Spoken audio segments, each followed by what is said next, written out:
Baik, selamat siang Bapak Ibu sekalian peserta pelatihan Brevet AB. Materi pelatihan sesi siang untuk PPN dan PPNBM akan segera dimulai. Pada Ibu Rati, waktu dan tempat kami persilakan. Oke, baik Mbak. Terima kasih untuk melanjutkan materi kita pada siang hari ini. Oke, baik teman-teman. Tadi di sesi pagi kita sudah membahas ya terkait dengan dasar-dasar dari PPN dan tadi ada sedikit ya, apa namanya studi kasus ya dari DPP ya kan, terus kemudian dari apa namanya PPN besaran tertentu ya kan, sampai apa namanya istilah dari faktur pajak dan lain sebagainya seperti itu. Hmm. Oke, di siang hari ini kita melanjutkan materi terkait dengan studi kasus ya, seperti yang tadi saya janjikan. Ya, sebelumnya saya mohon izin share screen terlebih dahulu. Oke,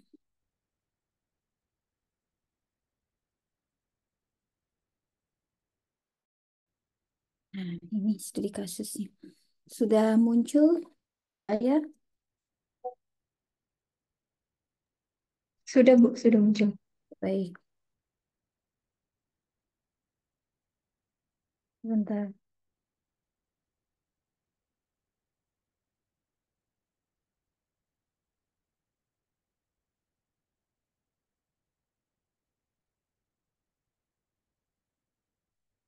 Ya, baik ya, teman-teman semua. Kita mulai saja dengan studi kasus ini.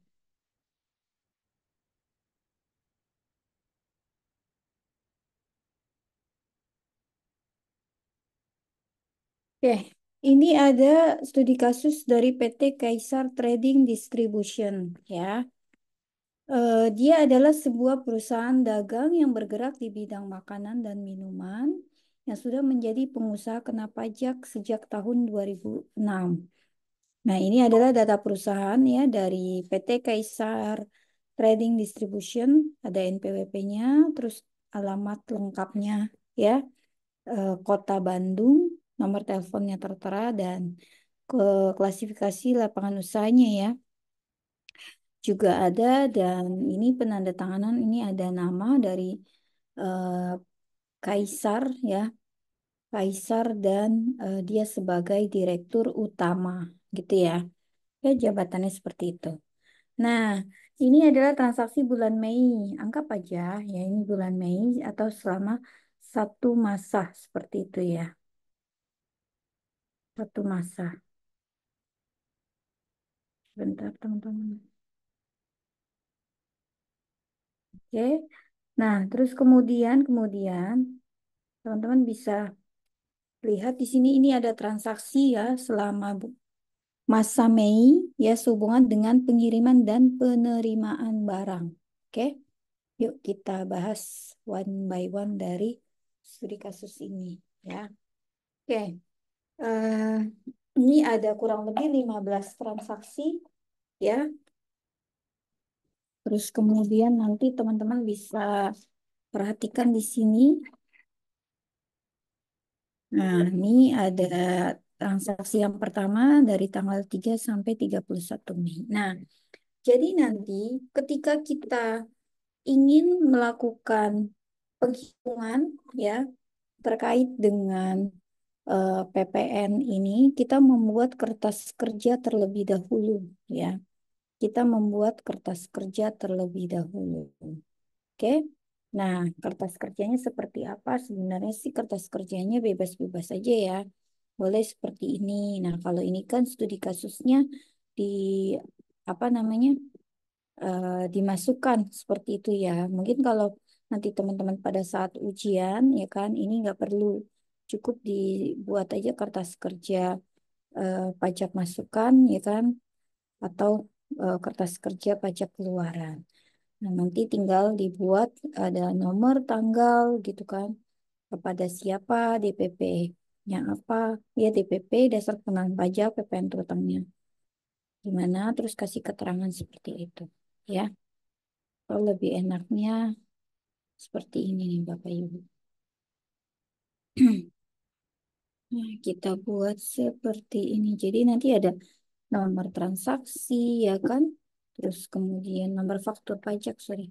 Tanggal transaksi, nomor faktur pajak, NPWP, dan sebagainya. Jadi nanti memudahkan kita dalam melakukan apa namanya laporan ya, SPT tahunan. Oke, ini contoh aja sih sebenarnya ya.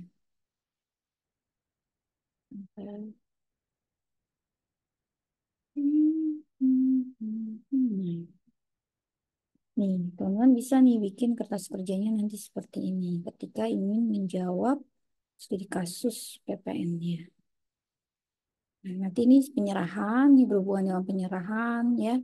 Ini ada nomor, tanggal transaksi ya kan, nomor pembeli atau penerima NPWP, kode nomor seri faktur pajak, tanggal faktur pajak di PP, PPN, PPNBM, nah dia ada di form berapa keterangan.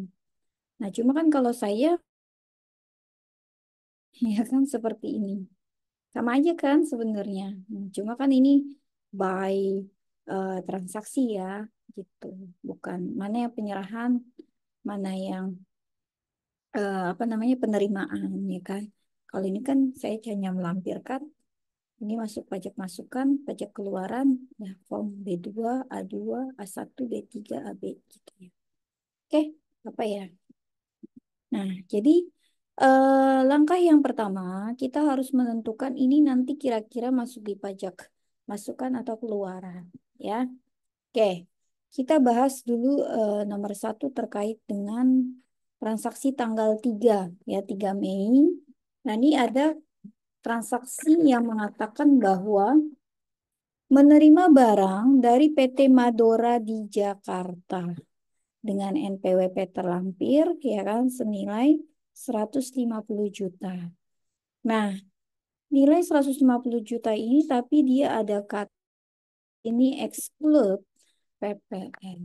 Nah, kalau ada kata exclude PPN ini ya, ini saya highlight. Nanti bisa lihat ya.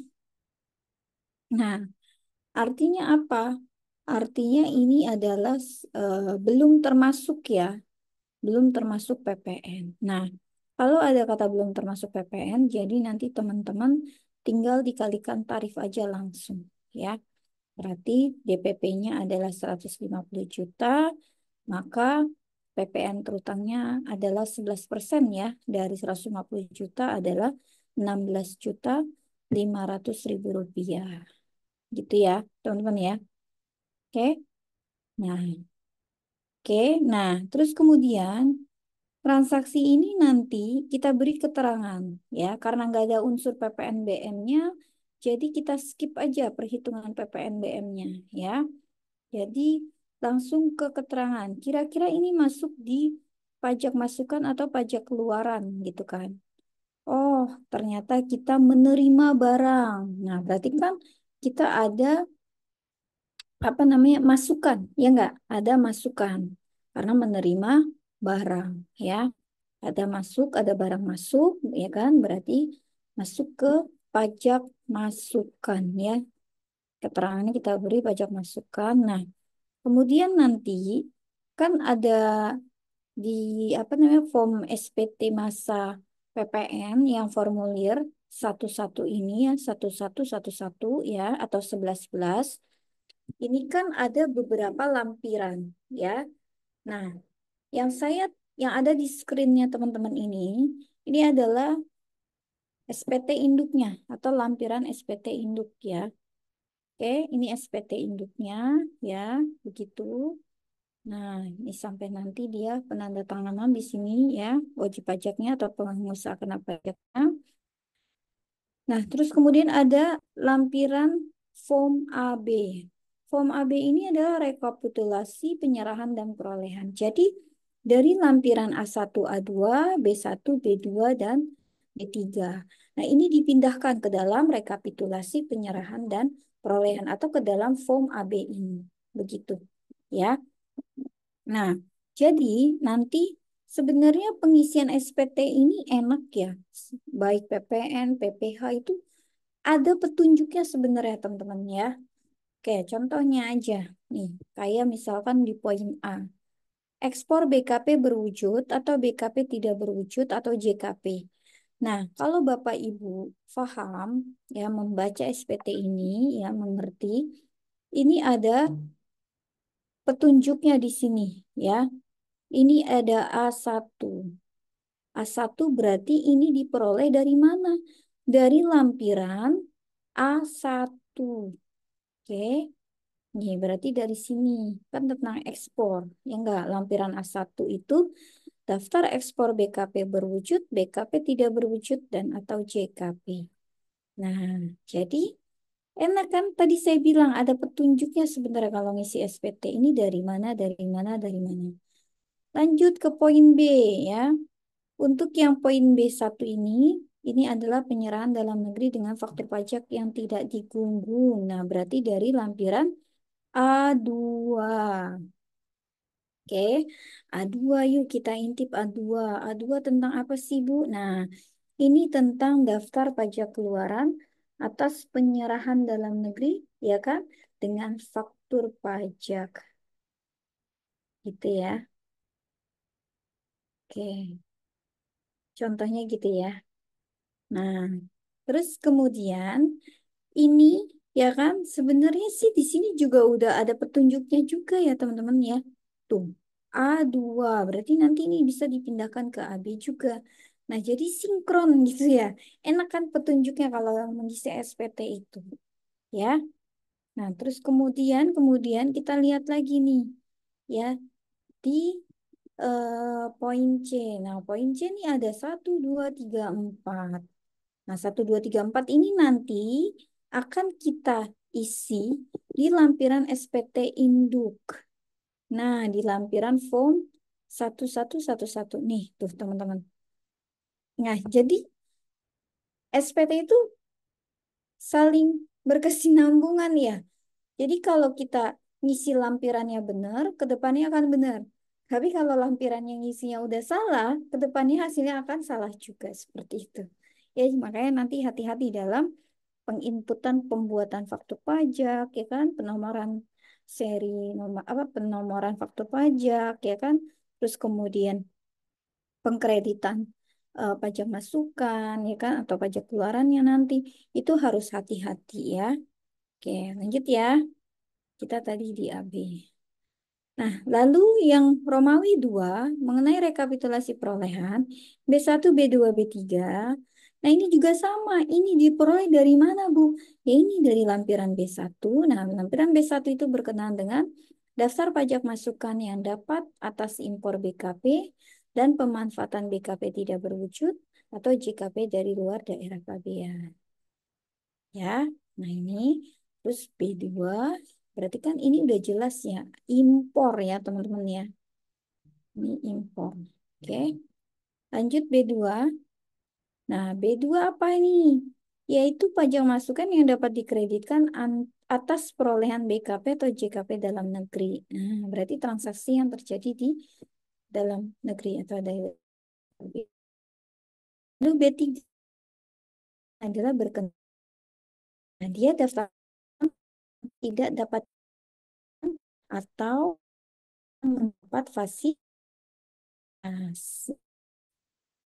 Nah, jadi nanti dia masuknya B3. Nah, jadi peran B1, B2, B3 ini ya kita pindahkan ke rekapitulasinya di form B. Oke. Nah, kalau udah semua kita isi dari lampiran A1, B2, B1, B2, B3. Jangan lupa import pindahkan ke apa namanya? Ke form A. Nanti form AB juga ada petunjuk-petunjuknya ya. Pindahkan ke SPT Induk di halaman formulir 11 ini SPT Induk. Jadi ini tinggal mindahin aja angkanya, tinggal tukarkan, kurangkan, ya kan? Terus ketika terjadi kurang bayar jangan lupa disetor pas negara, nanti PN-nya masukkan di sini ya.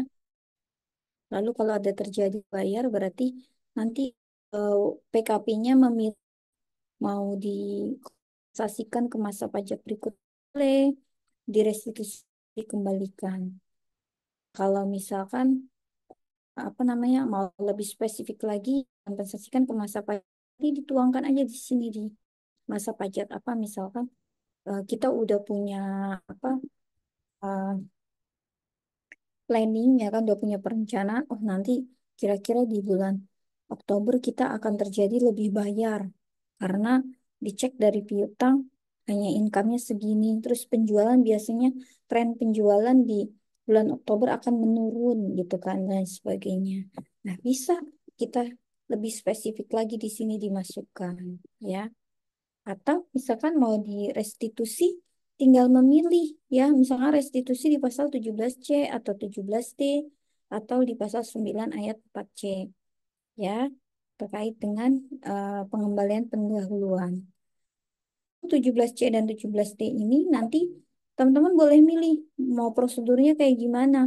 Dilakukannya dengan apa? Mau prosedur biasa atau pengembalian pendahuluan. Nah, kalau pengembalian pendahuluan biasanya lebih cepat ya dibandingkan dengan prosedur biasa seperti itu. Oke.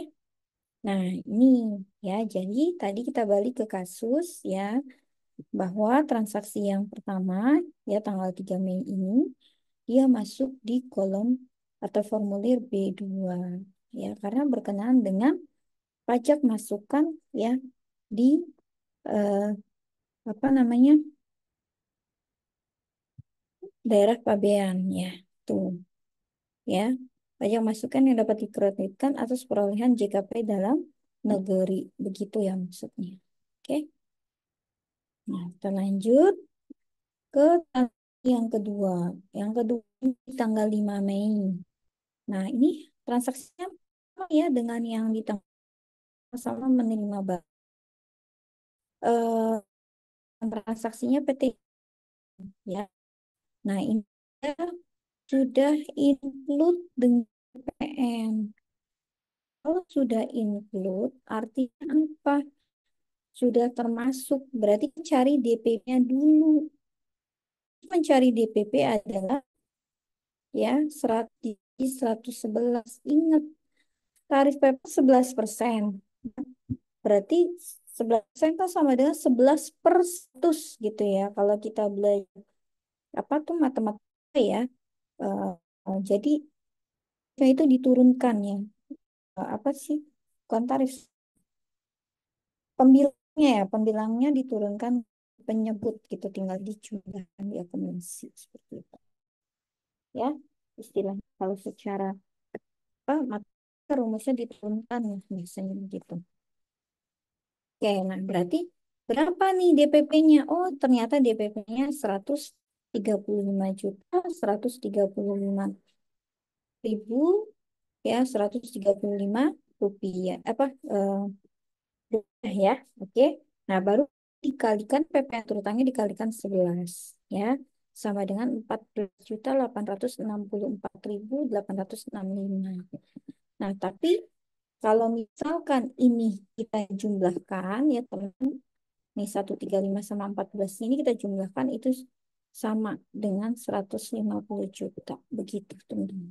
Ya, ini sama 150 juta. Oke, nah jadi begitu ya teman-teman terkait dengan apa namanya transaksi nomor 2. Nah, bedanya apa jadi transaksi sama dua? Sama-sama penerimaan BKP kan. Yang membedakan adalah di nilainya. Transaksi tanggal 3 belum termasuk PPN, transaksi tanggal 5 sudah termasuk PPN. Sehingga DPP-nya berbeda ya. DPP-nya berbeda seperti itu.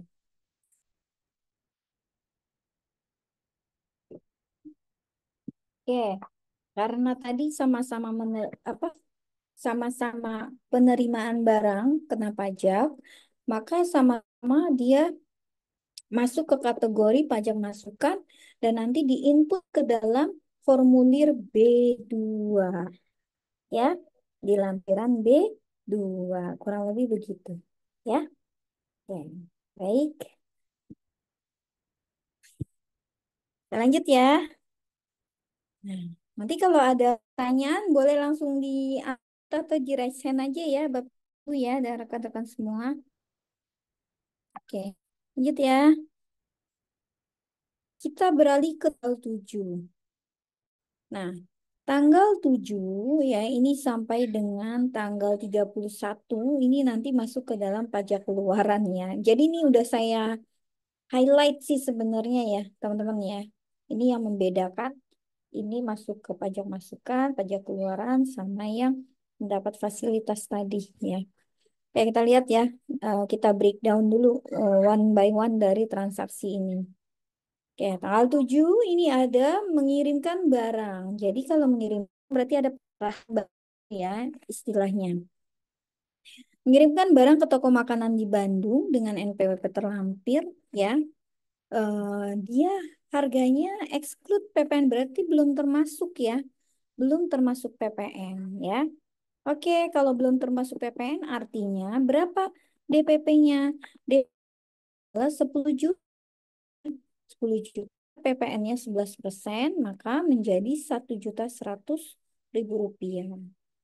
Nah, karena dari transaksi ini tidak ada unsur PPN BM-nya, jadi kita skip aja ya. Nah, nanti dia masuk di pajak keluaran. Nah, pajak keluaran ingat ya, kalau pajak masukan itu di formulir B. B-nya itu ada B1, B2, B3. Nah, tinggal diposisikan aja B1 impor, B2 adalah BKP atau JKP yang penyerahannya terjadi ya, penerimaannya terjadi di dalam negeri ya. Kalau B3 berarti yang mendapat fasilitas ya atau tidak dapat dikreditkan. Oke, nah A itu untuk pajak keluaran atau fat out ya. Nah, di A ada dua formulirnya A1, A2. A1 untuk ekspor ya kan, A2 untuk transaksi yang terjadi di dalam negeri. Itu ya. Itu bedanya gitu aja cara gampangnya maksudnya ya, cara gampang mengingatnya seperti itu. Nah, berarti ini masuk di A2. Ya, lanjut ke tanggal 15. Tanggal 15 ini ya, ini ada mengirim barang ke Pemda Bandung. Nah, berarti ini apa namanya? Ada instansi pemerintah ya, tapi instansi pemerintahnya adalah pemerintah daerah. Nah, nanti diperhatikan nih kalau Bapak Ibu punya transaksi berkenaan dengan instansi pemerintah, ya pusat atau daerah, tinggal dilihat nanti paymentnya menggunakan apa nih? Apakah menggunakan uang persediaan atau memang nanti apa namanya menggunakan ini ya eh, secara tunai ya. Jadi ketika ditagih invoice langsung dibayarkan. Karena itu ada jangka waktunya ya, batas akhir pelunasannya seperti itu ya. Seperti yang tadi pagi saya jelaskan.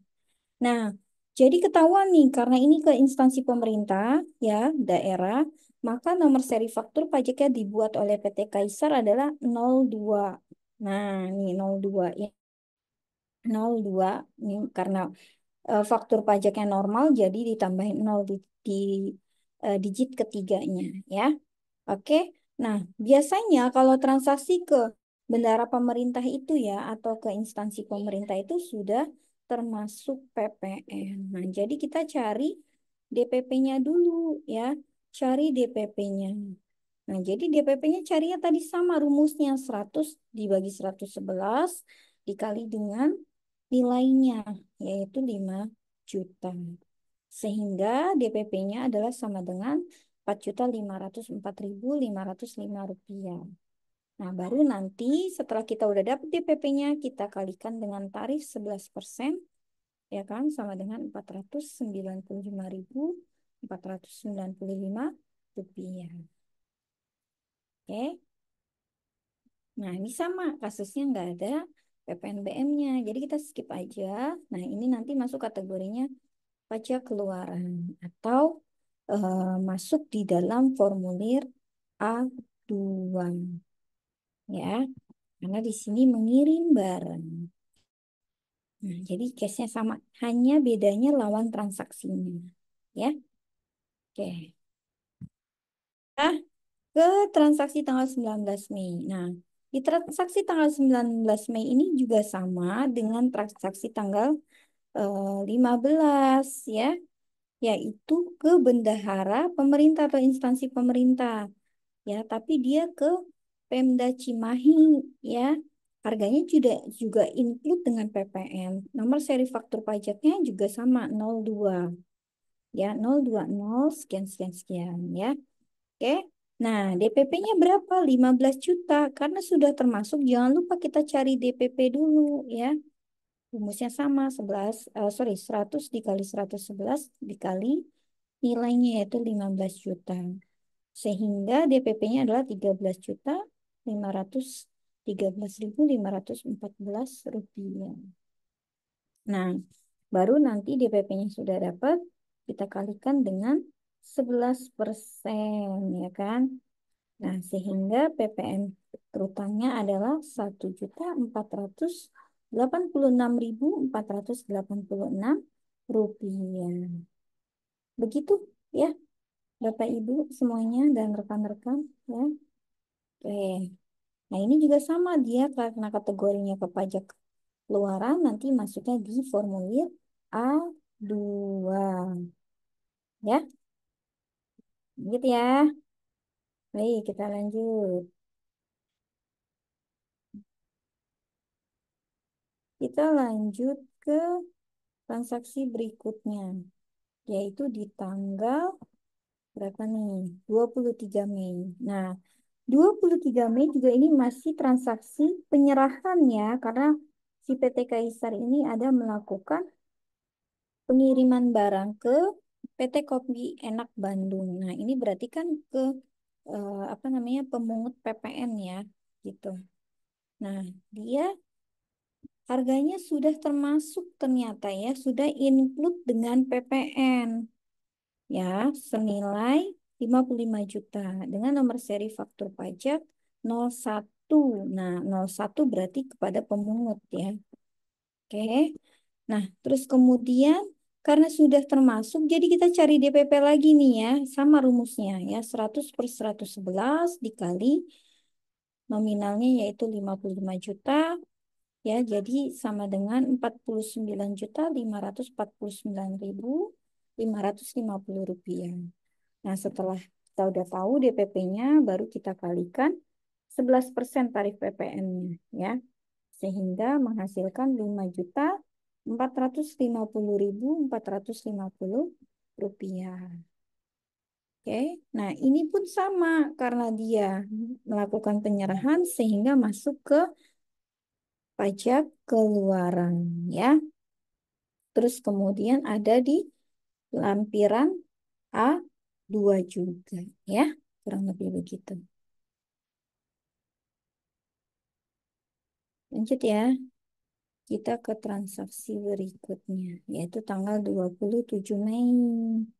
Nah, 27 Mei apa nih? Ya, di sini terjadi sama ini, mengirimkan barang juga, tapi ke PT Enak Sekali di Batam. Nah, ingat ya teman-teman, jadi ada beberapa wilayah NKRI itu yang tergolong ke dalam kawasan Berikat Nusantara, ya, atau kawasan yang PPN-nya itu dibebaskan, yang mendapatkan fasilitas dibebaskan atau tidak dipungut, ya, bahasanya seperti itu.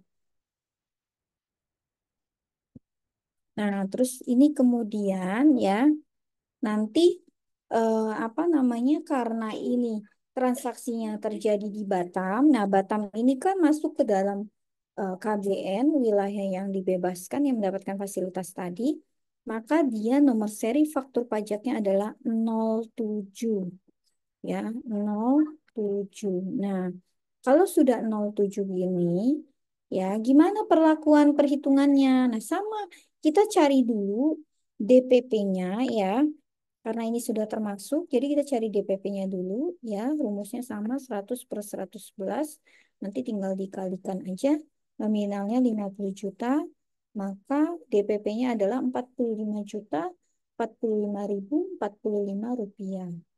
Nah, setelah kita udah dapat gambaran DPP-nya, baru kita kalikan dengan PPN terutangnya, yaitu tarifnya 11% sama dengan 4.900 ya 54.955 rupiah. Nah, ini masuk ke dalam faktur pajak keluaran dan nanti di lampiran A2.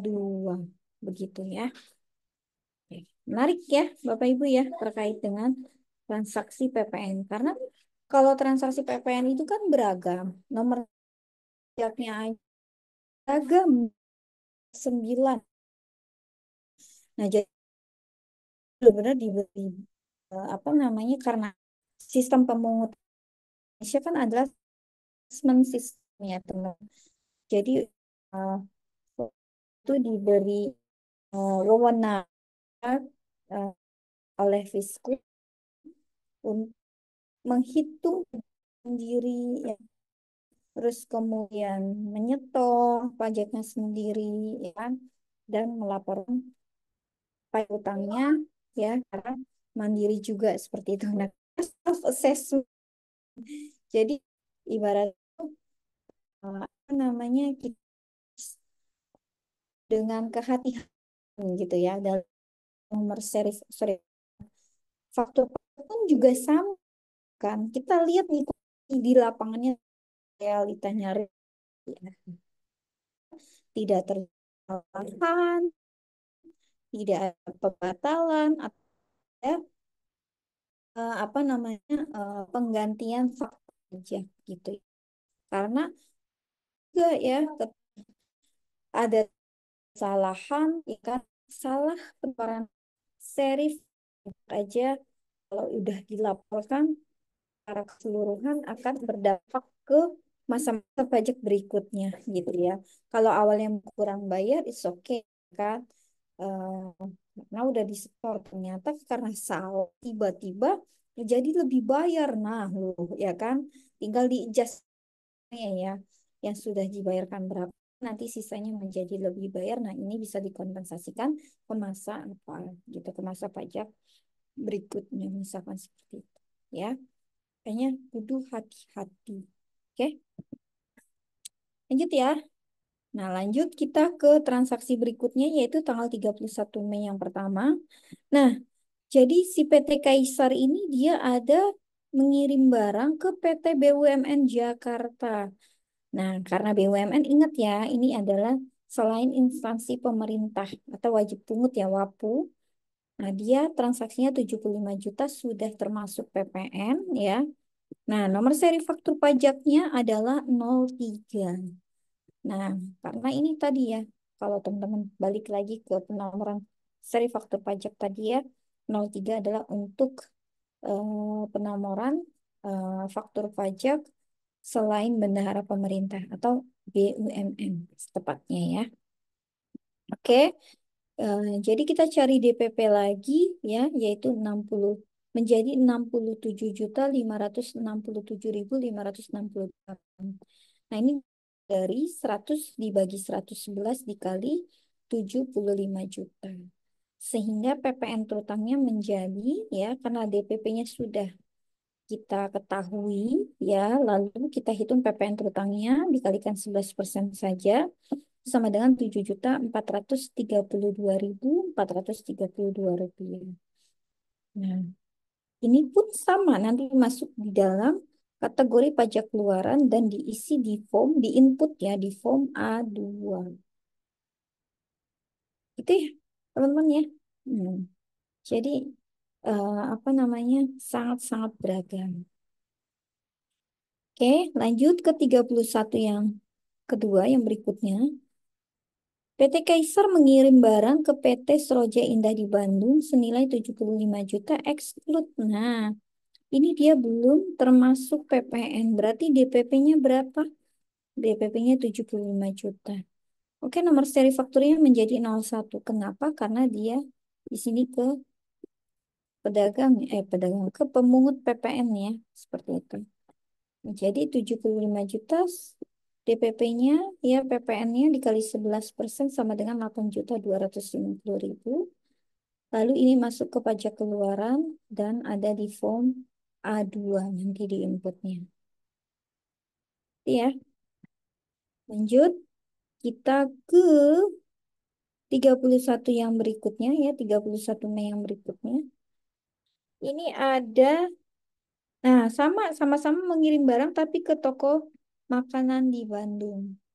Ya, senilai 50 juta tapi sudah termasuk dengan PPN exclude. Nah, nomor seri faktur pajaknya 010 ya. Nah, berarti kita cari DPP-nya dulu ya. 50 juta ya. Lalu dikali 11% PPN-nya menjadi 5.500.000 dan ini masuk ke dalam pajak keluaran di formulir inputnya formulir A. Itu ya, teman-teman ya. Kita lanjut lagi 31 yang berikutnya ya. Ini sama, ada transaksi mengirim barang ke distributor makanan di Bandung, penjualan ya. Ini tapi sudah include PPN. Teman-teman jangan lupa cari dulu DPP ya. Dikali 11% baru nanti ya. Jadi DPP-nya 100 111 dikali 125 juta sama dengan 112 juta 612.613 rupiah. Nah, dikalikan 11% sama dengan 12 juta 387.000 ya kan? 387 rupiah. Nah, ini sama masuk ke dalam pajak keluaran di input di formulir A2. Itu ya, easy ya teman-teman ya. Kita lanjut transaksi 31 yang berikutnya. Nah, semula belikan. Di singkat cerita, PT Kaisar ini jual mobil ya, delivery order paket ya barang karena udah apa namanya misalnya kurang hari yang lebih baru terus mau banyak ya kan terus kemudian dijual ya ke Tuan Abdel di Bandung dengan NPWP. Jadi nanti mintain NI aja ya. Nilainya adalah 7 juta, tapi nah ini yang tadi saya bilang ingat loh, ini dia harga PPN nomor seri faktur 9 ya. Sehingga DP-nya ada ya di 111 di 5 juta 67.560.068 rupiah. Sudah ada kita akan 7.432 rupiah. Ini pun sama punya pajak keluaran. Aduh. Oke, teman ya. For the last ya, ini ada perusahaan melakukan ekspor. Ingat, ekspor itu adalah tarifnya ada 0% ya. Ke African food, African food ya di North Africa, Afrika Utara sebesar 250 juta dengan PEB-nya terlampir, DPP-nya 250 juta, PPN terutangnya 6% ya tarifnya. Ini masuk ke pajak keluaran tapi di formulir A1. Gitu ya. Nah, yuk. Next ya, for the next 31 Mei. Nah, ini ada dia. Jadi si PT Kaisar beli mobil ya, tapi dilakukan secara kredit. Toyota Avanza New dari dealer PT Asri Modern Bandung. Nilainya adalah 275 juta. Nah, ini dia sudah include PPN. PPN ingat ya, tarifnya 11%. nya super. Nggak masuk ke 01 sekian. Cari dulu nih ya, berapa ya? Sudah input ya, 100 dikali 111 dikali 275 juta sama dengan 247.747.000 rupiah, 748 rupiah. Oke, karena sudah, baru kita kalikan PPN-nya 11%, 27.252.000, ya kan? 252 rupiah. Nah, ingat karena ada unsur PPNBM-nya 10%, jadi DPP-nya ini kita kalikan 10% untuk PPNBM-nya. Menjadi 24.774.775. Dan ini masuk ke kategori pajak masukan. Nanti dilampirkan di dalam formulir B3. Ingat ya, ini adalah pembelian ya. Kalau pembelian kan berarti pajak masukan. Oke, kenapa Bu ini kok masuknya ke formulir B3? Ingat-ingat, ini dia membeli kendaraan sejenis Toyota Avanza. Nah, ini kan kendaraan tidak ada hubungan langsung dengan kegiatan usaha. Nah, jadi boleh masuk ke dalam pajak masukan, tapi dia yang tidak dikreditkan. Ya, tidak dapat dikreditkan karena tadi nggak ada hubungan langsung dengan kegiatan usaha. Oke, nah baru deh nih sampai di akhir ya, for the last transaksi PT Kaisar Trading Distribution. Ternyata dia melakukan penjualan secara retail, berarti ke konsumen akhir ya. Anggap aja misalnya penjualannya dilakukan di mesin cash register ya. Nah, ini boleh digunggungkan atau diakumulasi. Jadi 25 juta sudah include PPN ya. Ini ada include PPN ya. Include PPN 11%, berarti kita cari DPP-nya dulu. Oke.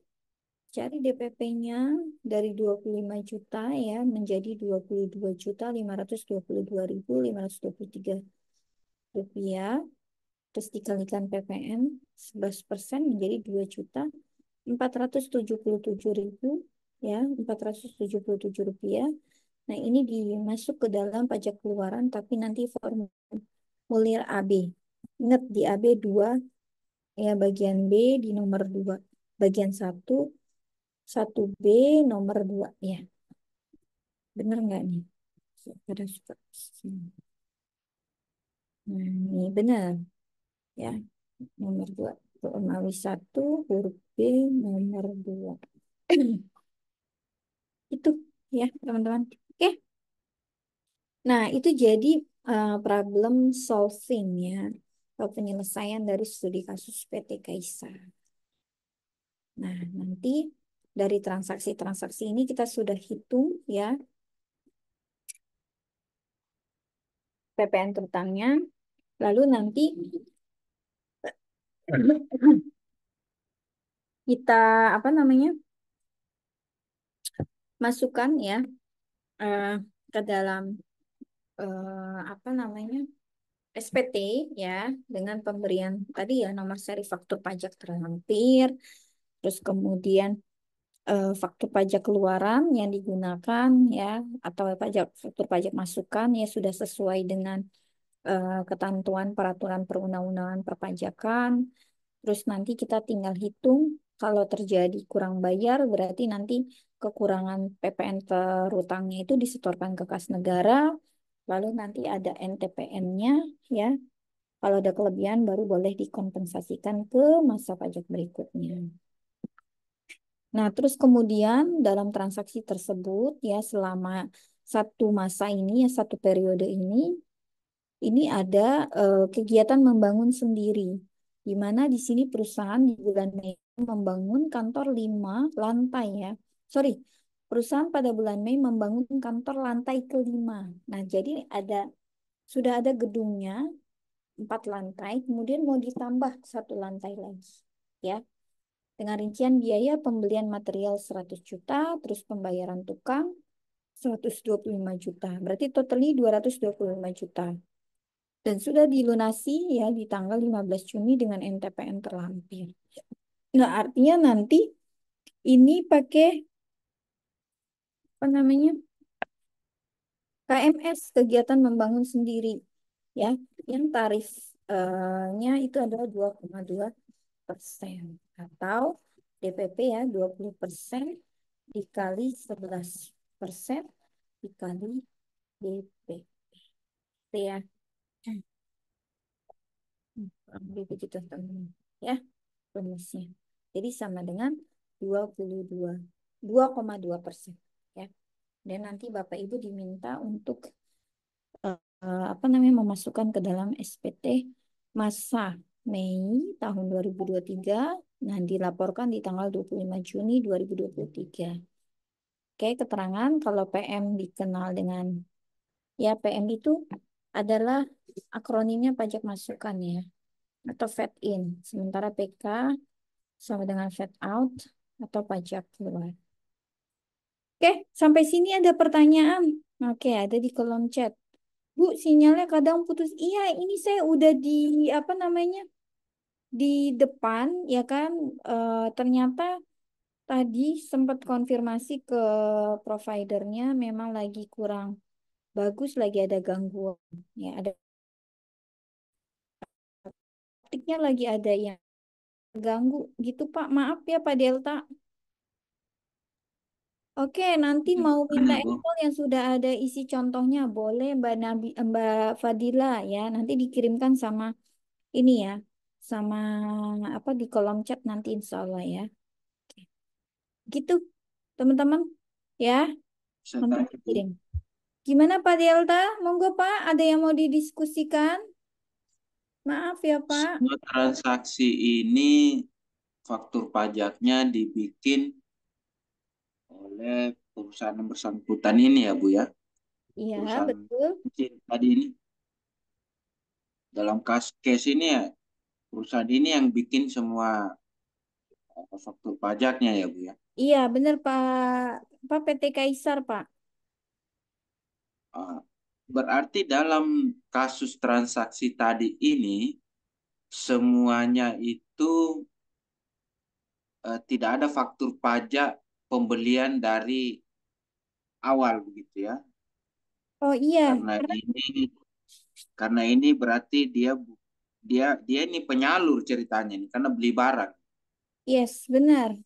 Perusahaan dagang ya Pak ya, tepatnya begitu. Berarti dari pabrikan itu belum dipotong, belum ada potongan atau biasanya kan potongan berarti pabrikan yang punya faktur.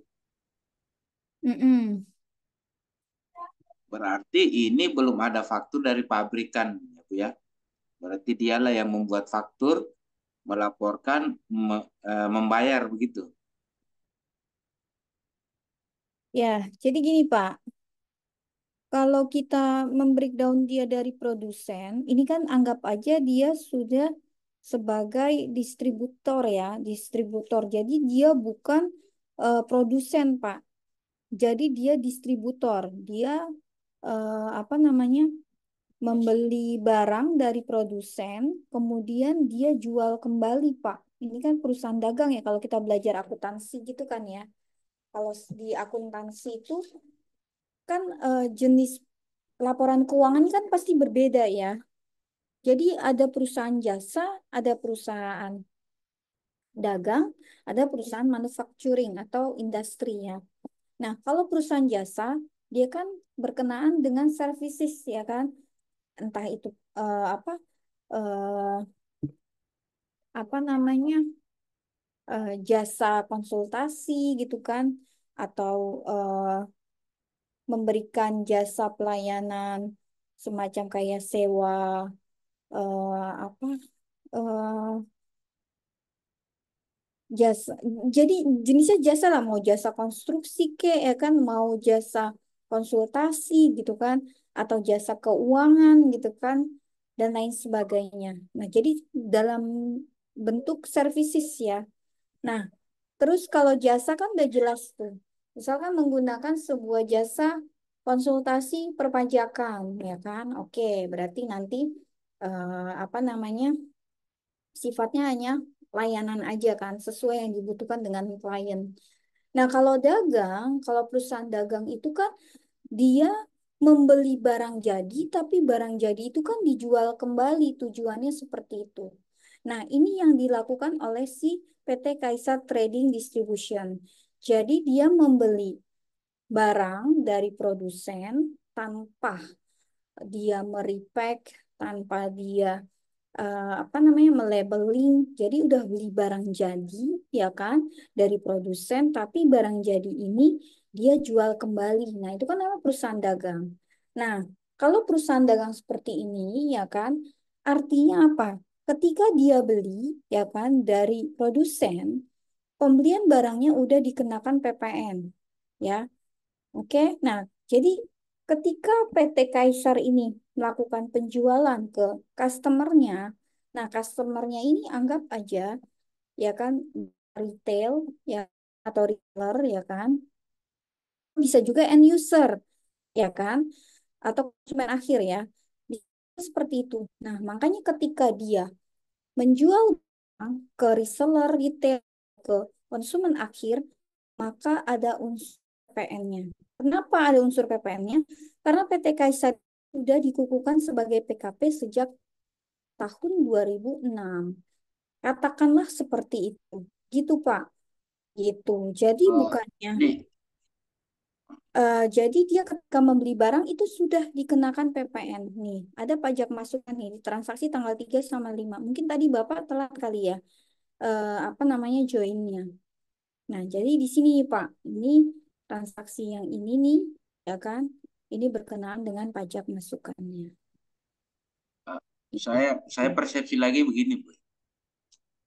Adanya pajak pertambahan nilai kan ada dibilang di situ berkeadilan dan seterusnya tadi itu. Mhm. Ternyata ini kan di case tadi ini kita di distribusi ya.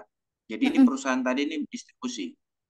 Yes, benar. Terjadinya pajak di situ adanya namanya pertambahan nilai atau adanya hasil usaha atau nilai yang diperolehnya. Bagaimana Hmm. kasusnya ketika barang ini ternyata terjual rugi? Anggaplah seperti itu. Hmm.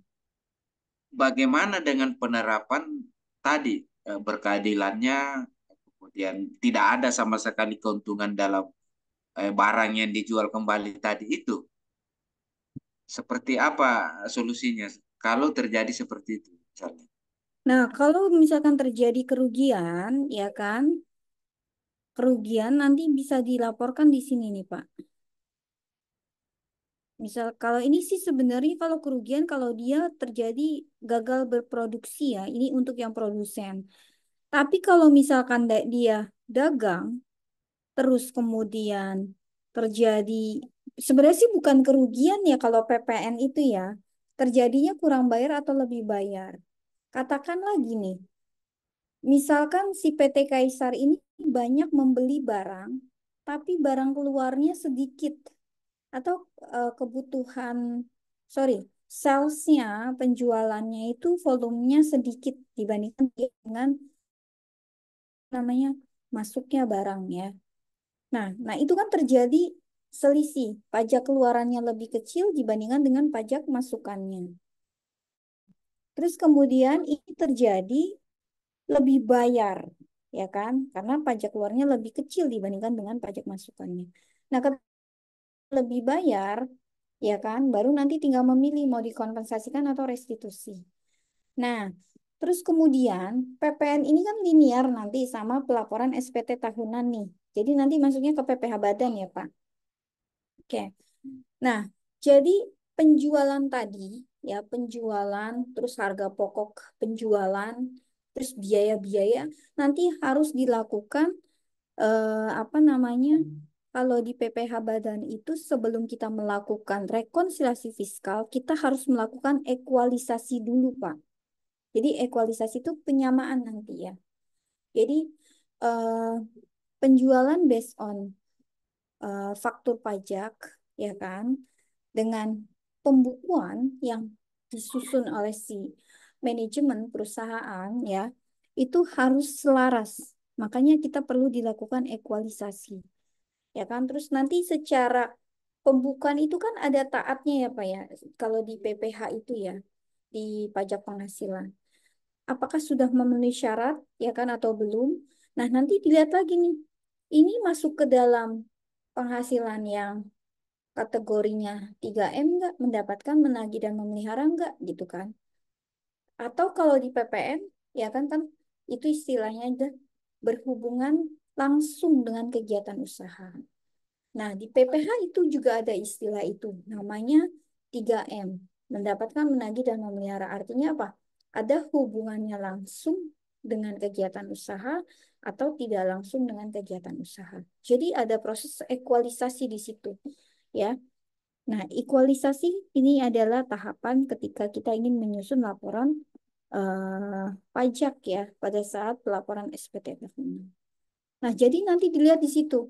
Nah, ketika penjualan sudah diekualisasi secara PPN yang dilaporkan, ya kan, sama yang dimasukkan ke dalam SPT PPH badan tahunannya ya, SPT tahunan PPH badan, udah sama, udah sinkron, ya kan?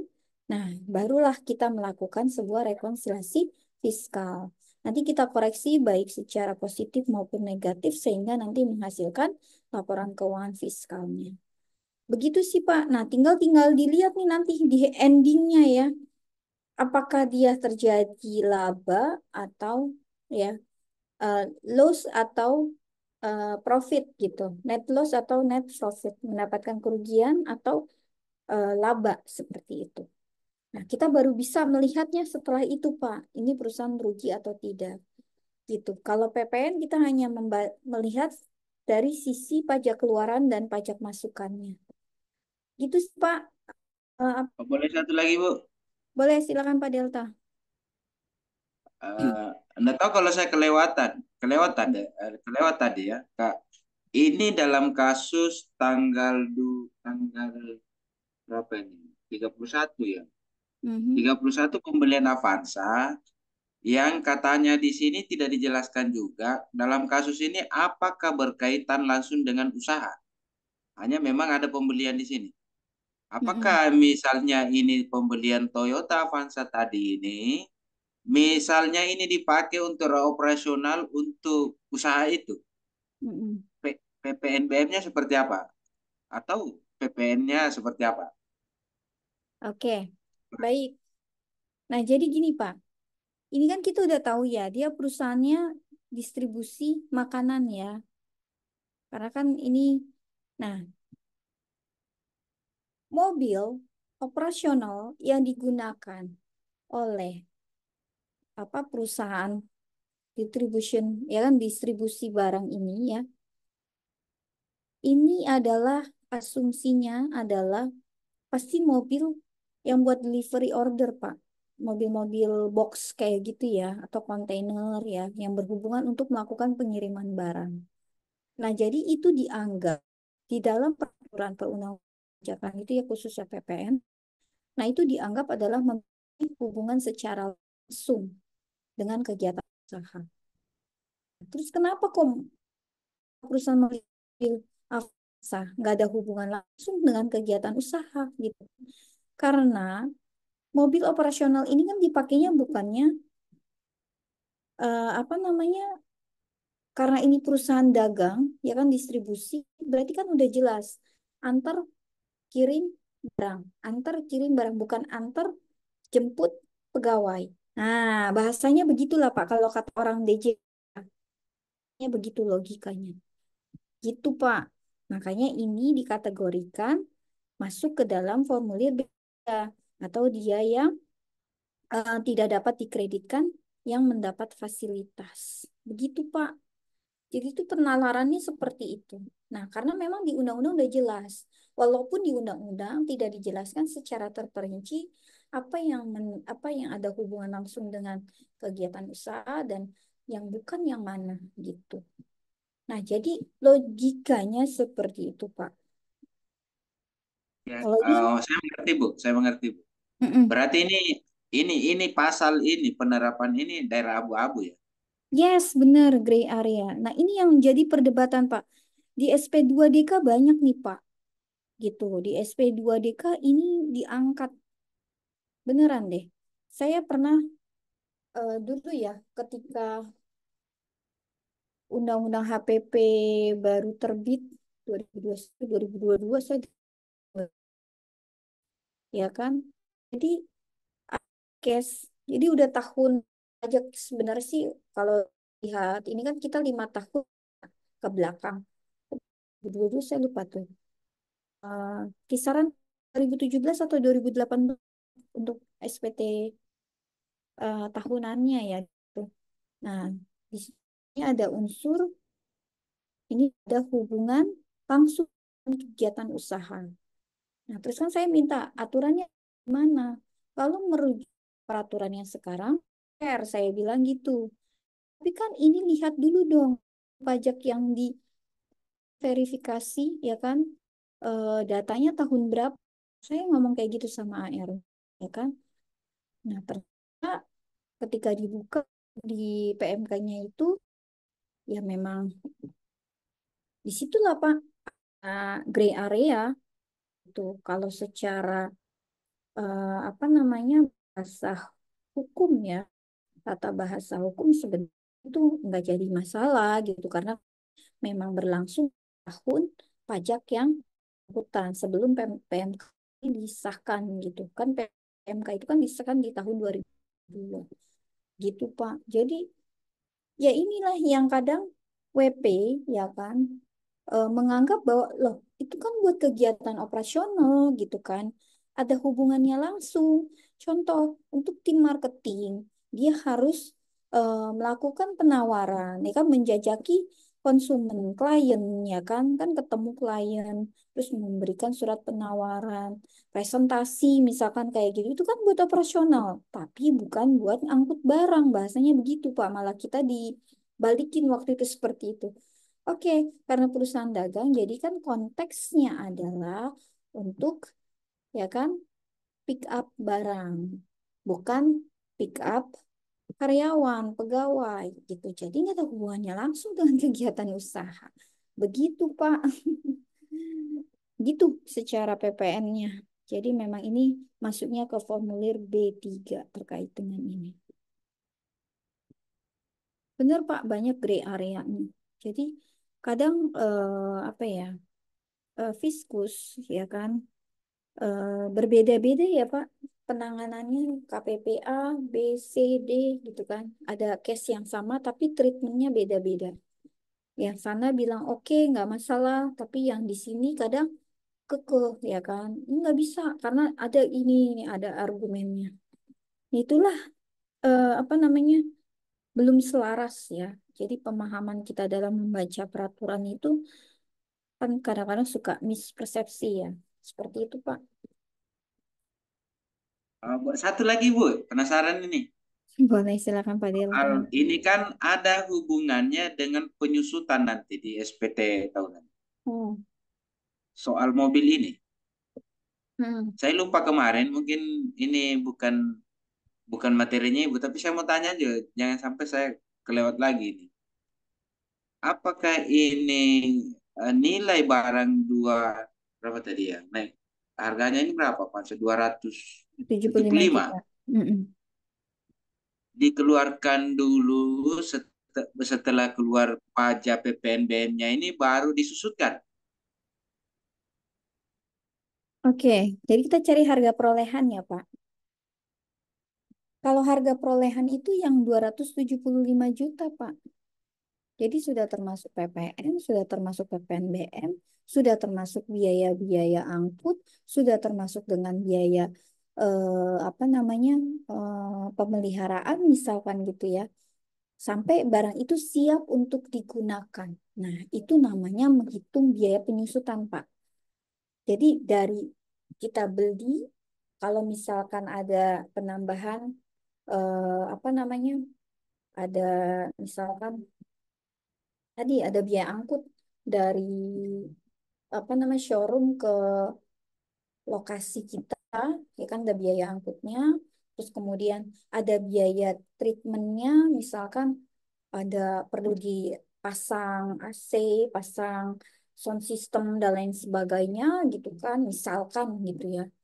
Nah, itu adalah semuanya adalah sampai itu benar-benar barang siap untuk dipakai. Nah, itu namanya harga perolehan, Pak.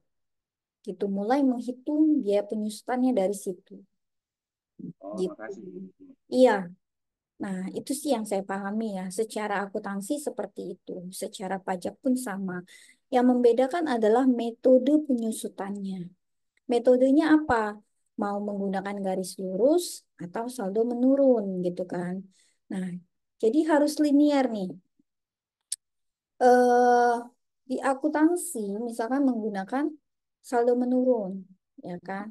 Tapi di pajak menggunakan saldo menggunakan penyusutan metodenya adalah garis lurus. Nah, nanti kan ada gap tuh, ada selisih biaya penyusutannya, ya kan? Dilihat nanti mana yang lebih besar secara komersial atau secara fiskal. Karena ini nanti yang menentukan adalah secara fiskalnya. Kalau besarnya di komersial, berarti koreksi apa namanya? Koreksinya positif ya. Koreksi saya kalau salah nih, lupa saya.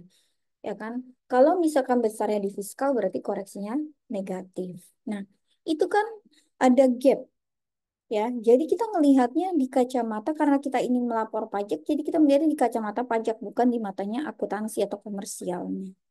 Kalau secara akuntansi kan segala laporan keuangan atau segala yang berkenaan dengan apa namanya arus kas ya, keluar masuk aliran kas, keluar masuk perusahaan ya, itu kan diatur di dalam PSAK ya, SAK, Standar Akuntansi Keuangan.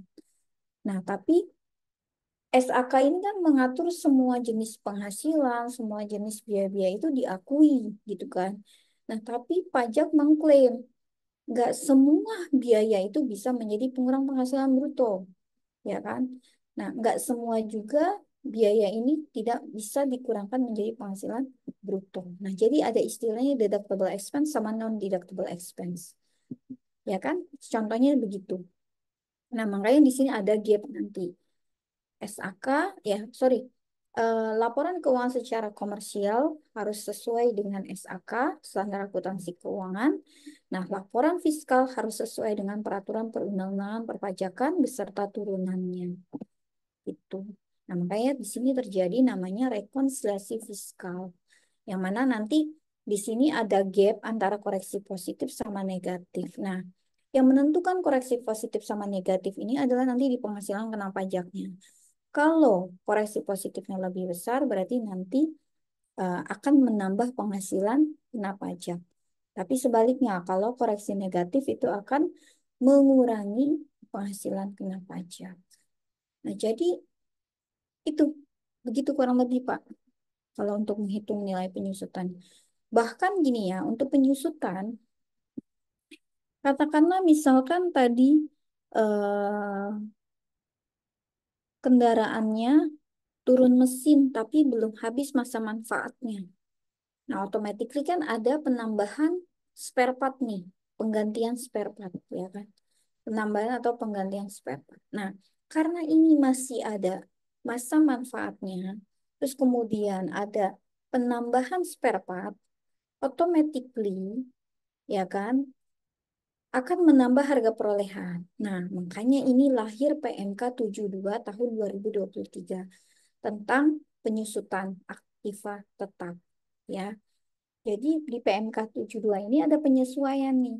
Ada bisa jadi penambahan masa manfaat, ada bisa jadi penambahan harga perolehan yang nanti akan mempengaruhi biaya penyusutan per tahunnya. Gitu. Nah, jadi nanti lihat kondisinya gitu. Bahkan misalkan ini kendaraannya harusnya bisa disusutkan lebih dari 8 tahun, katakanlah misalkan 10 tahun. Nah, berarti kan ada penambahan masa manfaat yang awalnya cuma 8 tahun, ternyata bisa 10 tahun gitu kan. Nah, berarti nanti itu di PMK 72 itu diatur, Pak. Itu yang sepanjang itu bisa apa namanya dibuktikan dengan bukti pendukung ya, dilampirkan dengan bukti pendukung, itu bisa. diakui secara pajaknya. Bahkan aset tetap atau aktiva tetap yang sudah expired, masa manfaatnya udah habis, tapi masih good con, ya kondisinya masih bagus. Nah, itu kan bisa di appraisal ya secara akuntansi. Ya, bisa di appraisal terus kemudian nanti tinggal lapor ke apa namanya ke KPP bahwa ini asetnya mau dihitung lagi. Yang penting tadi ada dokumen dari appraisal yang terregister ya kan oleh negara bahwa ini aset-aset ini ABCDE sudah dilakukan penilaian kembali ya kan secara aktiva tetap, terus kemudian dengan masa manfaat baru ya kan karena udah habis tadi ya masa manfaatnya, tapi karena masih bagus ditambah masa manfaatnya, terus kemudian dihitung kembali ya kan biaya penyusutannya ya kan ada bukti pelaporannya dari apa namanya kantor akuntan appraisal ya kan, terus kemudian nanti dilampirkan dilakukan permohonan ke KPP, kalau sudah ada approve nah itu bisa masuk ke dalam SPT tahunan wajib pajak itu sendiri begitu Pak. Nah jadi memang nyambung nih PPN ke PPH karena sebagai dasar nanti penjualan ya sales sama biaya-biaya itu ada hubungannya enggak dengan apa kegiatan usaha atau tidak. Ya, jadi kalau kita bicara ini ada hubungannya jadi nyambung Pak, baik PPN ke PPH dan seterusnya gitu. Oke, teman-teman, ada yang mau disampaikan lagi Pak? Monggo.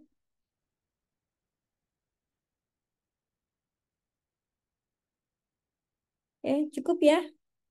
Oke, baik. Nah, itu tadi sudah saya kirim ya lembar jawaban materi dari hari ini. Nah, sekarang kalau tidak ada pertanyaan lagi, saya lanjutkan kita ke SPT-nya ya. Oke, ke SPT-nya. Nah, seperti biasa, kita mengisi SPT itu kan dari lampiran dulu ya teman-teman ya. Baru nanti lari terakhir adalah ke induk ya. Nah, kita isi dulu ke form A1 dulu. Nah, karena tadi kita sudah buat kertas kerja, jadi teman-teman tinggal pindahkan aja. Oke, A1 ada apa? Ini ya, tadi kita ada ekspor ya. Mana nih? Benar ya, ada ekspor ya ke African Food ya di North Afrika senilai 250 juta. Mana nih? A1. Nah, nih ada apa PEB-nya terlampir ya, jangan lupa. Tanggal transaksinya diisi ya. Ini DPP-nya adalah 250 juta. Ingat, ekspor itu ya adalah tarifnya 0% ya. Kecuali tadi ya ada beberapa komoditas tertentu aja.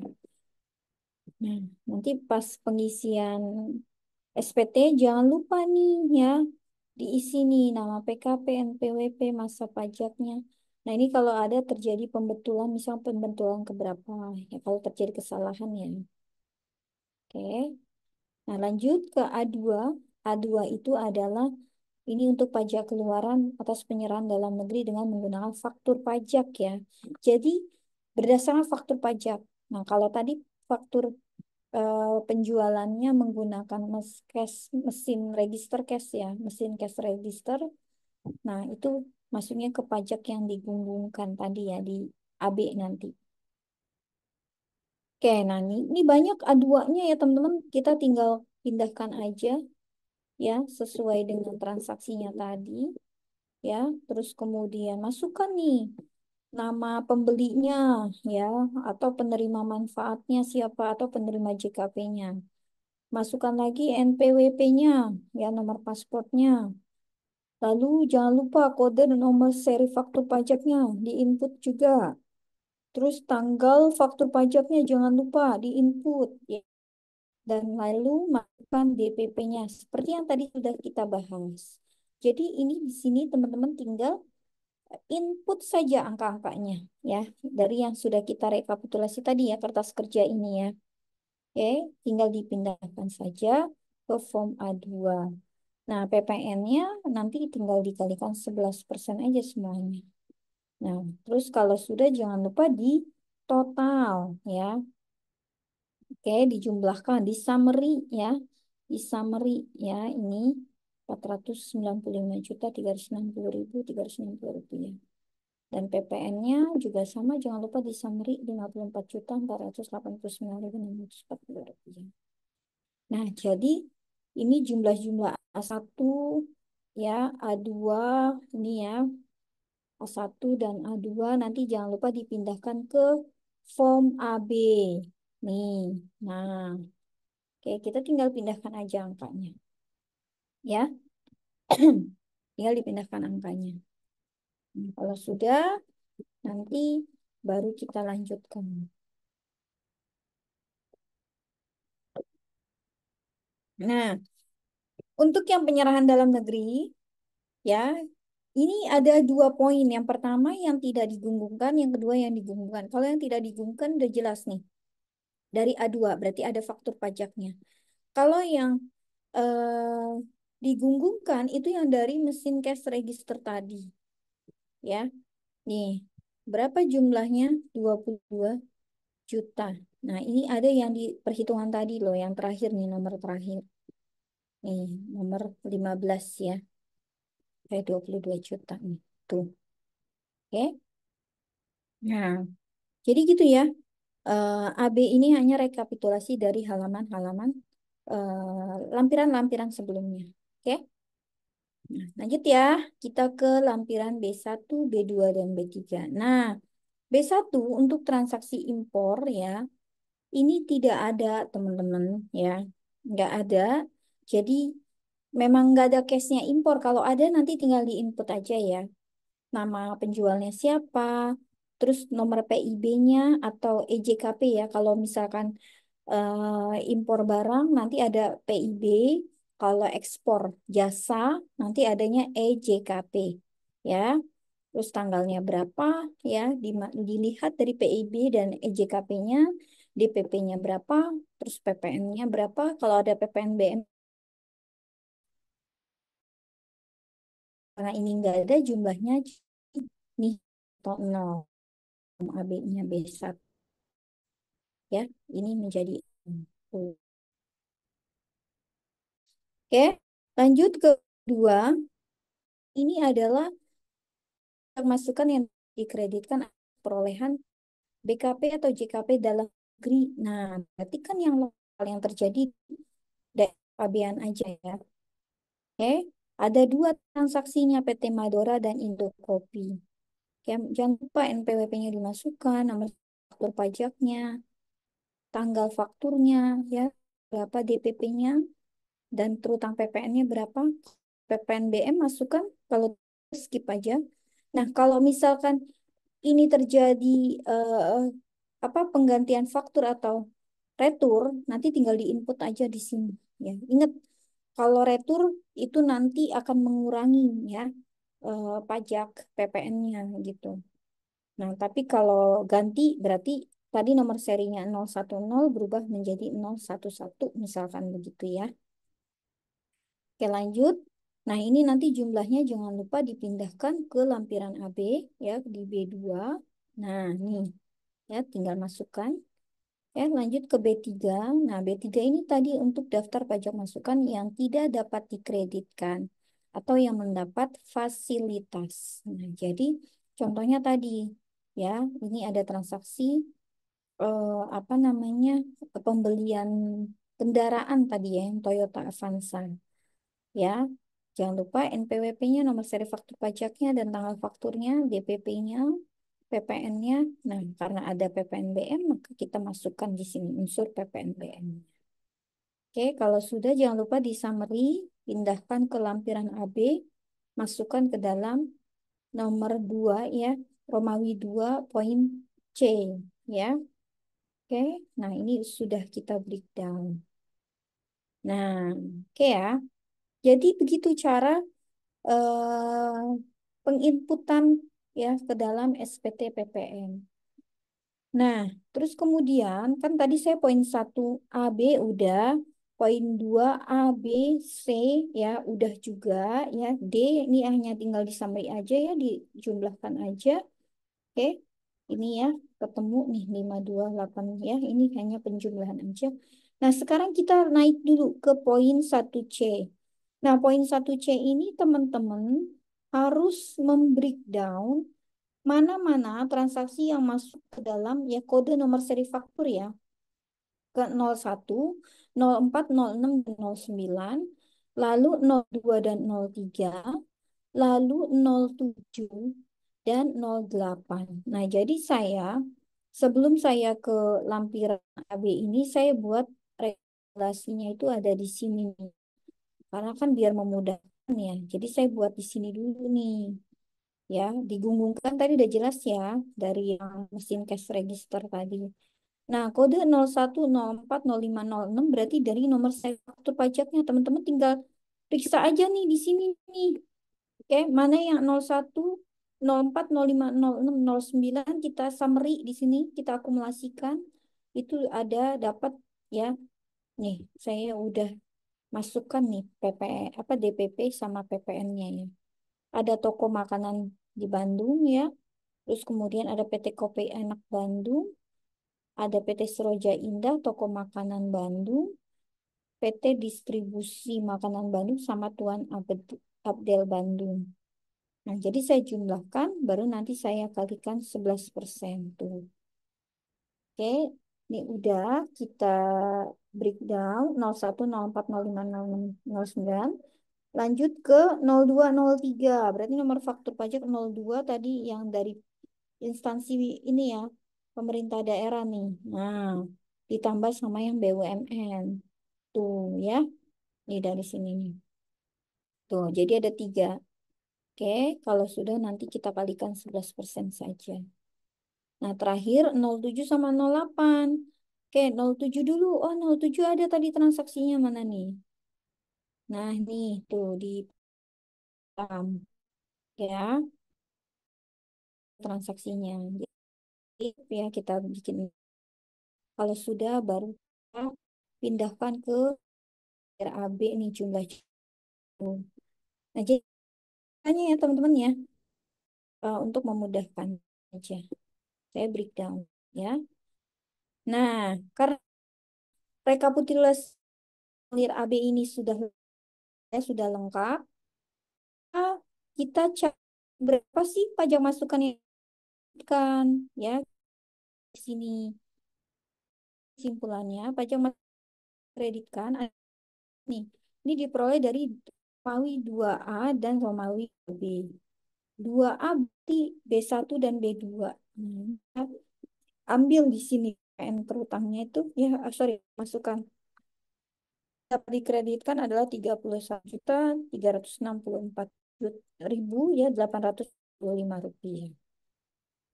Oke. Lanjut ke apa nih? Pajak masukan atas perolehan ini udah ya. Pajak masukan lainnya ada nggak nih kompensasi kelebihan di masa pajak sebelumnya? Ya, kita lihat di soalnya ada nggak? Nah, ini di sini ya. Oh, tidak ada ya, nggak ada. Terus kita lanjut ya. Ada nggak kompensasi karena pembetulan SPT PPN masa pajak sebelumnya? Nggak ada. Terus ada nggak hasil penghitungan kembali pajak masukan yang dapat dikreditkan sebagai penambah atau pengurang pajak masukan? Nggak ada juga. Nah, berarti nol ya. Kemudian jumlahnya B1, B2, B3 ya. Nol. Lanjut, berarti jumlah pajak masukan yang dapat diperhitungkan berapa? Romawi 3A ditambah Romawi 3B. 4 ya. Berarti ini yang saya kuningin ya. Saya highlight kuning tuh. Jadi sama dengan 31.364.865 rupiah. Nah, baru selesai formulir AB, kita ke SPT induknya. Ya, oke. Lihat di sini, kan ini udah ada nih petunjuknya. Jadi yang nanti ada tanda-tanda 1, 2, 3, 4, 5 ini ya. Ini kita pindahkan ke SPT induk. Nah, SPT induk ini teman-teman harus isi dulu headingnya ya, kepalanya ini. Ya, nama PKP-nya, alamat telepon, NPWP, masa pajaknya, ya, tahun pembukuannya. Kalau dia PNBM bilang kalau ini PT-nya pembetulan atau bukan, angkatan saja. Kalau tulis pembetulan keberapa, ketiga atau keempat ya. Oke. Nah, karena tadi sudah kita aja kita tinggal pindahkan dari rekapitulasinya angka-angka ini. Jadi tinggal copy paste. Oke, baru kita hitung seluruhnya ya, A1, 2, 3, 4 dan 5. Dapat 705.310.360 ya. Nah, PPN juga sama, kita hitung juga ya, dapat 54 juta ya, 489.640 rupiah. Oke, ada transaksi tidak terutang PPN nggak? Nggak ada ya.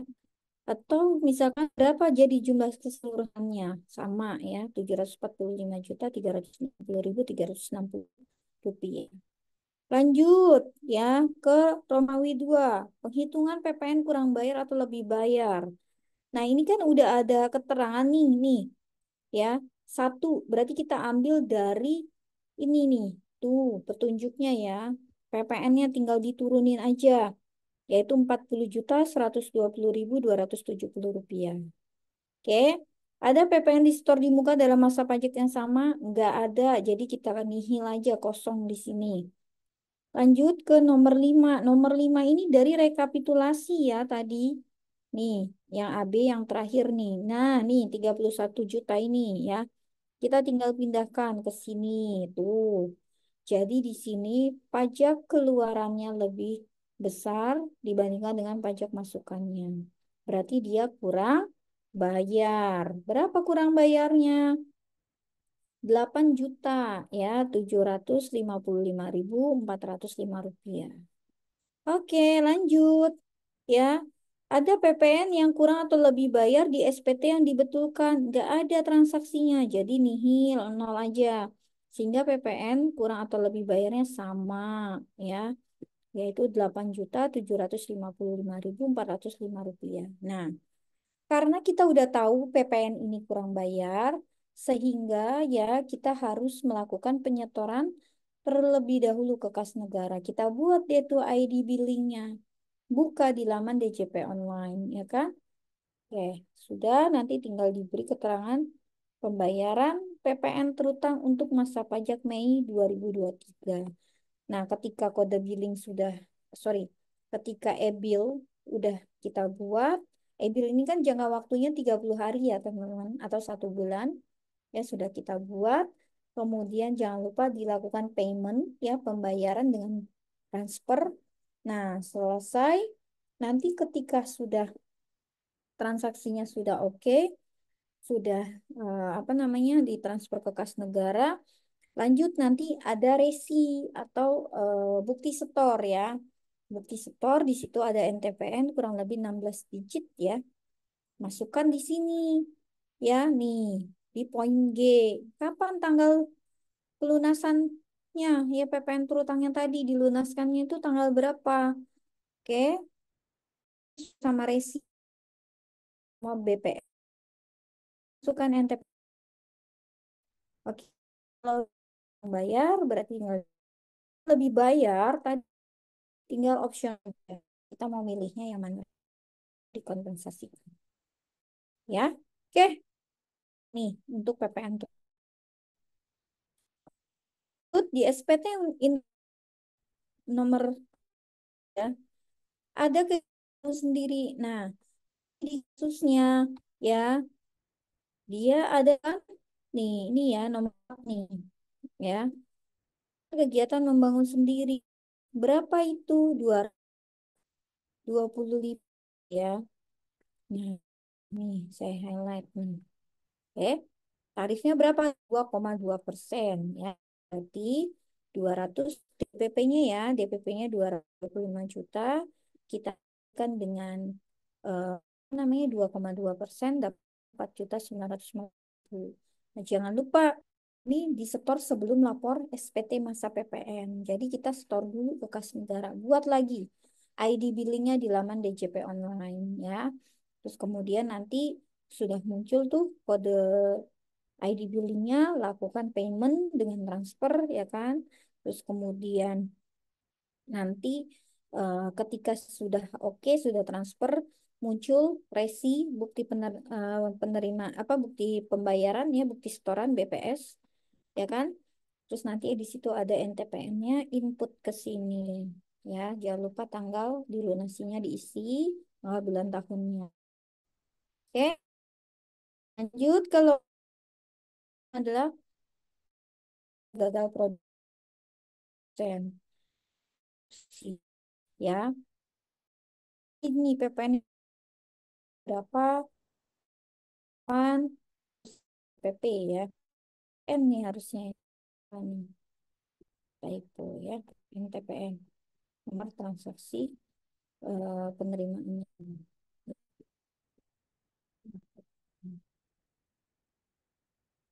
Oke.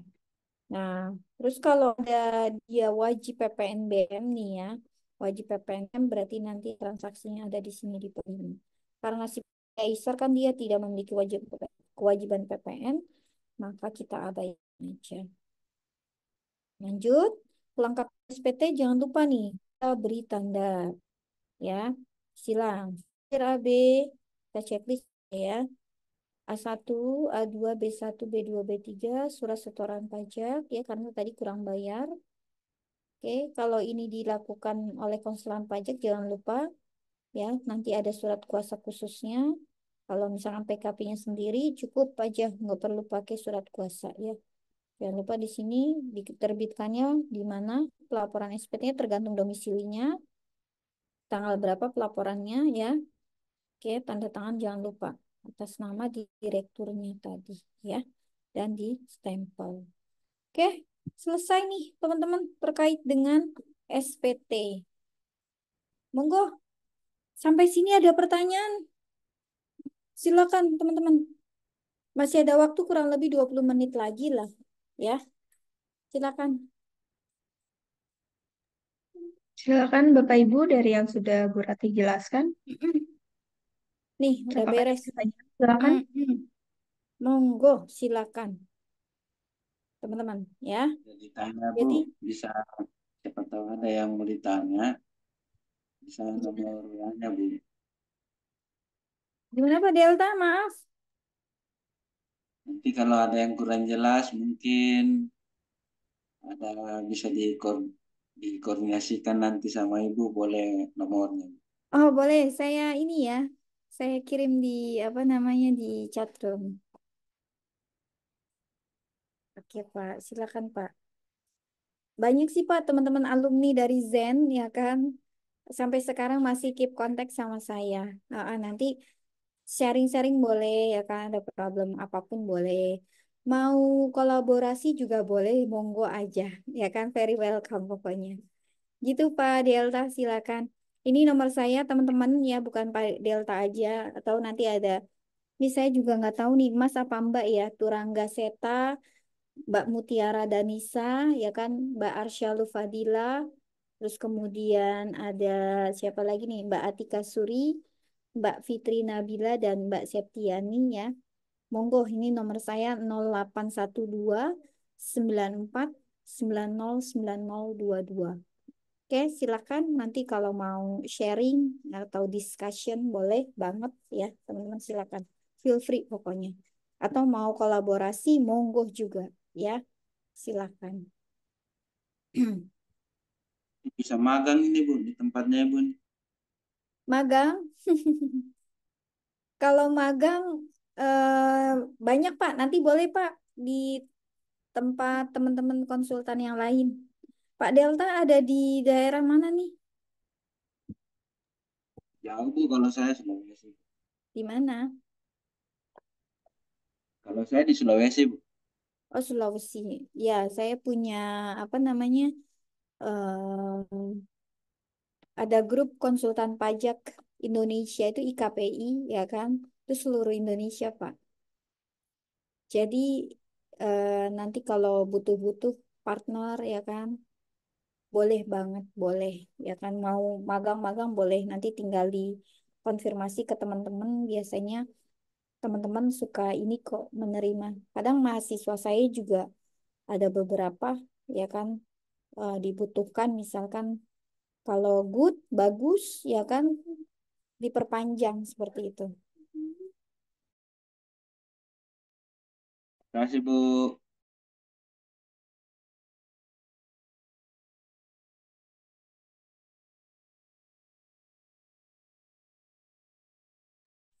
Ya Pak Delta, sama-sama. Boleh Pak, nanti kita ini kolaborasi aja.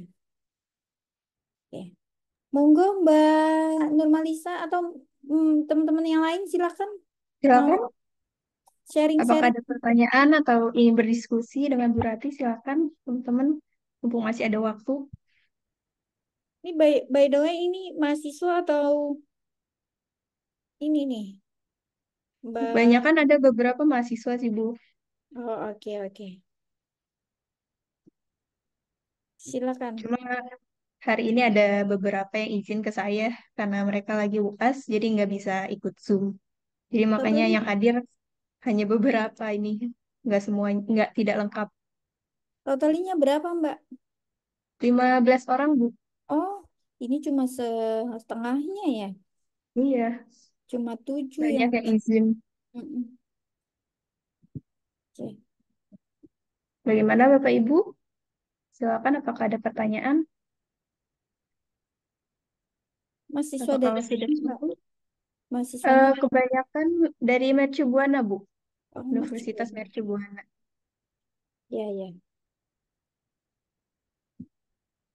Oke, silakan teman-teman. Ternyata memang ya dunia itu tidak seluas ini ya. Maksudnya circle-nya itu-itu aja Pak. Benar Pak. Ketemu lagi mahasiswa mercubuana ya kan. Banyak teman-teman dosen saya di sana tuh. Ya kan. Pak banyak lah gitu. Jadi tuh circle-nya ternyata ya begitu Pak.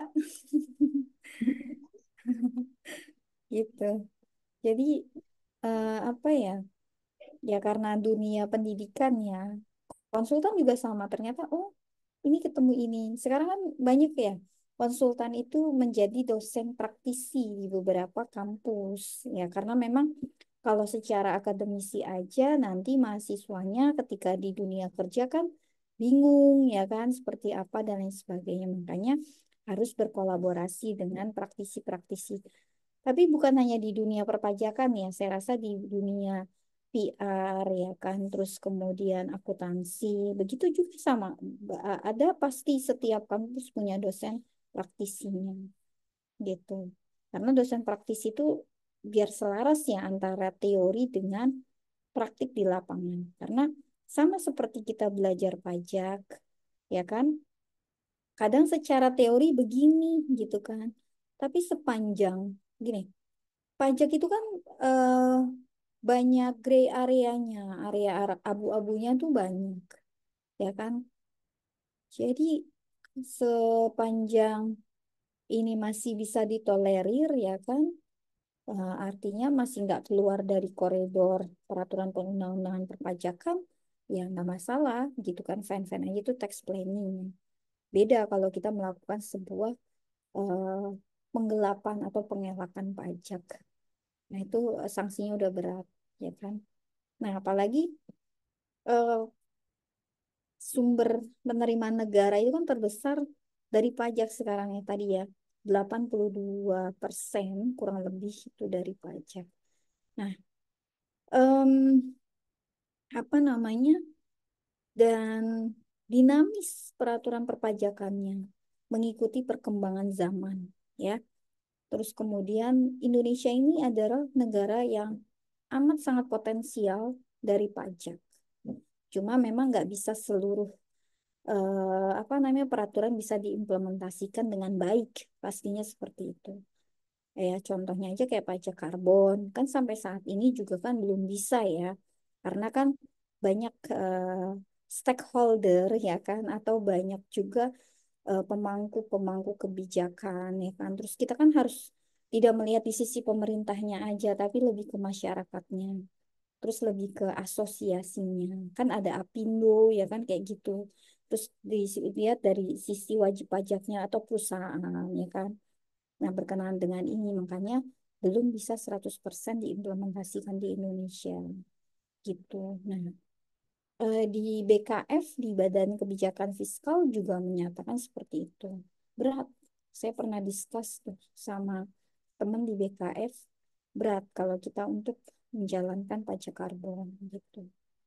Ya, karena bukan kepentingan bicaranya bukan, tapi kita lebih apa namanya melihat ini ya apa sih plus minus ya lebih ke situ plus minus dari teman-teman tadi banyak-banyak stakeholder lah yang perlu kita lakukan ya itu. Jadi ya saya nggak tahu mungkin nanti ke depannya seperti apa. Nah, terus ada wacana nanti DJP akan dipisahkan dari kementerian. Tapi kita nggak tahu nanti tunggu pelantikan dulu ya. Kemarin juga udah muncul beberapa nama-nama menteri ya. Ya nggak tahu itu beneran atau cuma sekedar rumor aja ya. Dan memang ada rencana bahwa pajak ini harus dipisahkan dari Kementerian Keuangan. Jadi berdiri sendiri kementeriannya. Tapi ini kan baru wacana kemarin ya. Tapi kita wait and see aja nanti gimana setelah pelantikan seperti apa ya. Pelantikan presiden nanti yang Oktober ya, insya Allah Oktober. Terus kemudian nanti kita lihat apakah itu direalisasikan atau tidak. Karena apa? Karena tadi yang saya bilang, pajak ini potensial, ya kan? Terus menjadi sumber penerimaan negara terbesar saat ini. Nah, mau nggak mau ini harus dipisahkan, berdiri sendiri. Kementerian itu harus berdiri sendiri, gitu. Departemennya harus berdiri sendiri, itu agar bisa mengelola sumber dengan baik lagi seperti itu. Ya, kita tunggu aja nanti perkembangannya seperti apa gitu. Nah, terus teman-teman juga perlu tahu ya, mungkin konsultan pajak itu banyak sebenarnya, tapi yang terregister itu sedikit. Banyak konsultan pajak, ya contoh lah ya. Dulu saya sebelum punya izin, saya juga disebut konsultan pajak, tapi saya konsultan pajak tidak berizin. Tapi setelah saya punya izin, ya kan, itu lebih enak ternyata teman-teman. Ya kan, kita melakukan sesuatu hal, ya kan. Jadi itu lebih luas aja, lebih enak aja gitu. Karena kita udah punya izin, ya kan. Jadi nggak takut, ya kan, nggak ini gitu kan. Nah, terus kemudian ternyata konsultan pajak yang terdaftar di IKPI ya, di IKPI itu kurang lebih ada 7.000. 7.000 itu yang terdaftar, teman-teman. Ya kan? Nah, sementara masyarakat aja ya kan, belum wajib pajak orang pribadi, ya kan? Terus badan, dan lain sebagainya lah ya. Itu kebanyakan ya, mereka mungkin mikir ya, kalau pakai konsultan pajak yang berizin pasti fee-nya lebih besar gitu kan. Karena udah ada izinnya gitu kan. Padahal kan sebenarnya enggak gitu kan. Kita tuh lebih enak aja kalau dengan yang berizin ya. Khawatirnya gini, kalau terjadi sesuatu ya kan.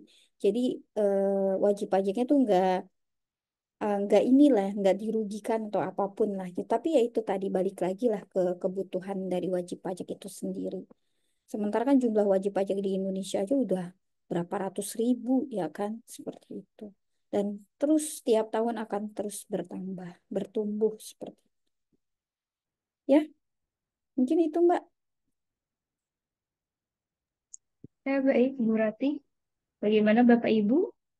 Apakah sudah cukup atau masih ada pertanyaan sebelum saya tutup? Silakan Pak Purangga, Bu Mutiara, Mbak Arsyalu, Mbak Saya bisa Atika, sekali Mbak respon. Fitri, Mbak Septiani. Apakah Halo, cukup? Bu. Halo, Bu. Ya, Pak. Ya, silakan. Ini sih mau tanya. Kebetulan, kebetulan saya lagi ada terus nih dengan pajak. Nama saya dipakai oleh perusahaan untuk pembelian barang dan nominalnya nggak sedikit. Katakanlah di atas PKP selama 1 tahun itu di atas 4,8 nama saya dipakai untuk pembelian mengatasnamakan saya. Padahal barangnya itu dipakai untuk perusahaan gitu loh. Nah ini sekarang saya dapat surat cinta dari kantor pajak nih. Surat cintanya itu menyatakan bahwa saya harus melaporkan omset. Ya, dan itu dituduhkan memang atas nama saya secara NPWP saya dan faktur pajak pun terbit atas nama saya. Nah, kemarin saya minggu kemarin tuh ada trouble dengan perusahaan juga, saya mau nama saya dibersihkan. Nah itu baiknya gimana Bu ya langkah yang saya ambil gitu loh. Kan memang nggak mungkin juga saya membebani itu, tidak bisa mengakui bahwa itu bukan punya saya karena NPWP sendiri di faktur pajak atas nama saya. Nah, tapi perusahaan mau tanggung, itu gimana ya caranya? Terima kasih Bu. Oke, Mbak, di stop recordingnya, Mbak. Oke, makasih Mas Turangga. Jam 3 lebih. Oke, baik. Terima kasih Bu Ratih. Mungkin sudah cukup ya Bu ya. Siap. Waktunya juga sudah Hmm. pukul 15:06. Mm-mm. Saya izin tutup ya Bu ya. Siap. Ya baik, Bapak Ibu sekalian peserta pelatihan Brevet AB, materi PPN dan PPNBM hari ini sudah selesai. Namun sebelumnya kita akan melakukan sesi dokumentasi terlebih dahulu dan para peserta diminta untuk menyalakan kamera. Boleh dibantu untuk on-cam sebentar teman-teman? Mbak Atika, Mbak Fitri. Baik, semuanya boleh tersenyum ke arah kamera. Saya hitung 1 sampai 2, 1 sampai 3, 1, 2, 3. Baik, mohon tunggu sebentar. Ya, sudah. Selanjutnya kita akan bersama-sama mengucapkan terima kasih kepada Bu Rati. Terima kasih banyak Bu Rati atas materinya hari ini. Sama-sama Mbak Nurmalisa. Teman-teman semuanya ya, mohon maaf lahir batin. Anggap ambil aja nilai positifnya aja ya. Yang tadinya nggak usah didengar.